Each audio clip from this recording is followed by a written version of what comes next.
ఈడికెళ్ళి కప్పం కట్టాలి, మరి నేను సామంతరాజును ఢిల్లీకి కప్పం కట్టాలని చెప్పి 2500 కోట్ల రూపాయలు బిల్డర్లకు పర్మిషన్ ఇవ్వకుండా వేధించి ఒక్కొక్కరి దగ్గర 100 కోట్ల రూపాయలు వసూలు చేసి ఇలా ఢిల్లీకి కప్పం కడుతున్నాడు రేవంత్ రెడ్డి. మొత్తం ఇసుక దందా మంత్రులు, రైస్ మిల్లర్లను బెదిరించుడు, క్రషర్లను పిలిచి బెదిరించుడు, మళ్ళీ ఇవన్నీ బయటికి రాకుండా చేసేందుకు ఏం చేయాలి? 6 గ్యారంటీలు పక్కకు పోయినాయి, ఇప్పుడు 6 గారడీలు మోపోయినాయి. 6 గారడీలు అంటే ఏంటి?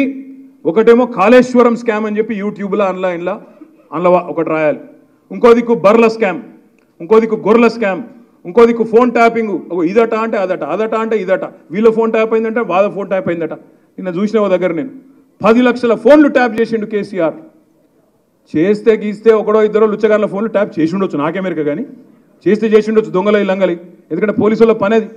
కానీ దానికి ఏదో పెద్ద అంతర్జాతీయ కుంభకోణం ఏందో జరిగిపోయింది, ఏమో అయిపోయింది. ఎందుకు ఇవన్నీ డ్రామాలు? ఎందుకంటే ప్రజల మనసు అటెన్షన్ డైవర్ట్ చేయాలి. దేని మీదకి డైవర్ట్ చేయాలి? రైతు బంధు ఇస్తలేదన్న దాని మీకు డైవర్ట్ చేయాలి, మహిళలకు 2500 వస్తలేదన్న దాని మీకు డైవర్ట్ చేయాలి, పెద్ద మనుషులకు 4000 పెన్షన్ వస్తలేదన్న దాని మీకు వెళ్ళి అటెన్షన్ డైవర్ట్ చేయాలి. దేని మీదకి తిప్పాలి దీన్నంతా? ఏదో జరిగిపోయిందట, కుంభకోణమాట, లంబకోణమాట. అరే రేవంత్ రెడ్డి గారు, ముఖ్యమంత్రిగా నువ్వే ఉన్నావు, చేతనైతే దమ్ముంటే ఈ లీకులు బంద్ చేసి చర్యలు తీసుకునేది ఉంటే తీసుకో, మేము వద్దంటలేం. కానీ ఈ పనికి మాలిన డ్రామా లాపు. అప్పట్లో నాగార్జునదో సినిమా వచ్చిండే, అందులో పాట ఉంటుంది గ్రీకు వీరుడు అని. ఈయననేమో లీకు వీరుడు రేవంత్ రెడ్డి. ఎందుకంటే నాకు ముఖ్యమంత్రి పదవి నడపత్తలేదు, ఏం చేస్తుండ్రు? రోజొక్క లీకు, అదేదో స్కామ్ అయింది, ఇదేదో స్కామ్ అయింది. డైరెక్ట్గా చెప్పారు, ఆదరాబాయి నాకు అర్థం కాదు, సీదా చెప్పు, ఈ తప్పు అయింది, వీని పట్టుకున్నాం అని లోపలేసామని చెప్పు. దానికి ఇక్కడ లీక్ ఇచ్చుడు, అక్కడ లీక్ ఇచ్చుడు, యూట్యూబ్లో ఎవరినో ఎల్లనను మళ్ళనను పట్టుకొని వాంతో చెప్పించుడు, తుల్లారలేస్తే తిట్టిపిచ్చుడు, ఫాల్తు మాటలు ఎందుకు నాకు అర్థం కాదు. ధైర్యం ఉంటే చెయ్యి, ముఖ్యమంత్రి నువ్వు, అధికారం నీది, తప్పులేం జరిగినాయో బయట పెట్టు, లోపలే ఎవరెవరు నేస్తావు మేము వద్దంటలేం కదా. అది ఏమి చేయకుండా రైతు రుణమాఫీ అడుగుతారేమో, ఈ బలగొడతారేమో. అందుకే నిన్న మా హరీష్ రావు గారు మంచి స్టేట్మెంట్ ఇచ్చిండు. మీరు కూడా దయచేసి మేడ్చల్లో చెప్పాలా, రైతులకు చెప్పాలా. రేవంత్ రెడ్డి మాట్లాడతాడు, పెద్ద పెద్ద మాటలు మాట్లాడతాడు.